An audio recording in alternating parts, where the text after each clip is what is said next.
And we got to start with the Baltimore Ravens having an impressive showing on Sunday. We talked about last week how the Lions had a legitimate Super Bowl case, and they proved on Sunday that that might have been a little too early to make that call, because the Ravens absolutely put in work on Detroit on Sunday in a 38-6 blowout. That's the second Lions L. This is a good Lions team, and they beat them handedly.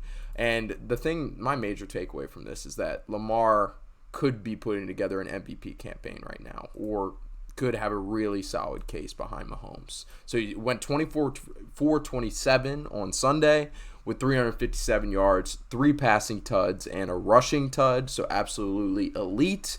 He had a 77.8 completion percentage, which is his highest mark since week 5 of 2021, 2 years ago. And he's only done that 2 other times in his career with at least 25 pass attempts. So Lamar is having a great campaign so far through the air. Mark Andrews had 2 tuds in this game. Zay Flowers and OBJ got involved with 9 catches all put together.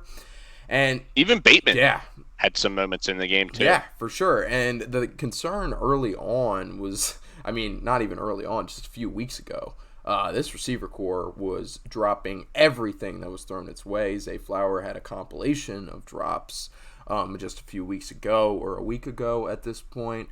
But this receiving core, it seems like it's finally putting it together, and Lamar's taking advantage, so you gotta love that. I mean, this looks like a completely new offense, and that's no secret to anybody under the new OC there. Monken is absolutely making things work through the air, which was the big crack on this offense for so many years with Greg Roman at the helm calling the plays. So what'd you see from Baltimore on Sunday that makes them a legitimate contender in the AFC? This should be a 7-0 team.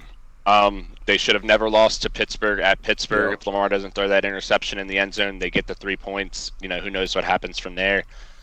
They should have never lost to the Colts. They should have beat the Colts. I know it was shitty weather back September 23rd, 24th. Should have won that game too. This should be an undefeated team.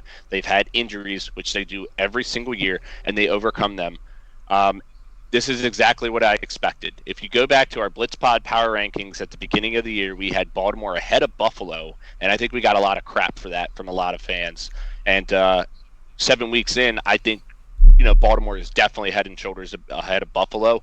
And I think this is I don't think they're the best team in the AFC, but I think they're clearly, in my opinion, the second best team. And the other reason is because of their defense. I think some of these teams have really good offenses, but I feel like they struggle on defense. The Chiefs have a great defense, so I can't take anything away from them. But you look at the Dolphins, you look at the Bills, you look at some of these other teams in the AFC, and you got to worry about the defense. Browns have the defense, don't have the offense. Ravens kicked the shit out of them.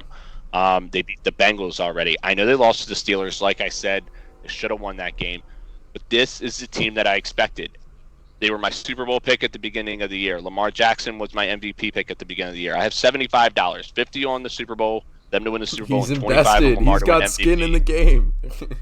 This is a team that will be there when it's all said and done, and I think they match up wonderfully against the Chiefs because I think that they can control the clock with their running game. But as you were talking about, the completion percentage of Lamar near 80%, and if these receivers aren't dropping balls, they've got a really good receiving core, and you've got, you know, when in doubt, go to old reliable and Mark Andrews. So I love this team. If they can get enough from Gus Edwards, they're going to be fine. If Linderbaum and Stanley can stay healthy, they're going to be, and Morgan Moses, if those 3 guys can stay healthy, this is going to be a team that's going to be in the AFC Championship. I will put it down right now. I know it's week 7, but this team is fucking legit. Hell yeah, man. I mean, they're rolling like it for sure. Looks like they're on their way to an AFC championship bid for sure. Like you mentioned at the very end there, I think the only question mark that you can throw out is this team was so reliant on the run at one point, and now you go from that to having Gus Edwards being basically the sole guy in that backfield. And we saw some work. Who's the undrafted? I think it's Keaton Mitchell. Yeah. The undrafted rookie, they liked it. Fastest guy on their team. Yeah, and they wow, really? That's I did not actually know that. That's wild, especially with some burners on that team, including Zay Flowers. They've been waiting. they've been waiting for him because he was injured in the beginning of the season, and they've been waiting to utilize him. And I think you're going to see more and more of him out of the backfield, maybe in receiving work, but maybe a few gadget plays here and there that Monken draws up. But yeah, they really like Mitchell, and I think you're going to see more and more of him as the season progresses. For sure. And I think the Ravens are the kings of turning running back talent that you didn't see much into something that's a legitimate asset. See Justin Forsett, Alex Collins, names like this. Like, they could take guys like that and turn them into something special. They've been talking a lot about Keaton Mitchell, so he could be the guy going forward. But besides that, there's no concerns. Full steam ahead for this Ravens team in the AFC going forward. And the AFC North, I will say, because every team in that division is 500 or above. The Bengals are 3-3, but the Steelers and Browns are both above 500, each with 2 losses.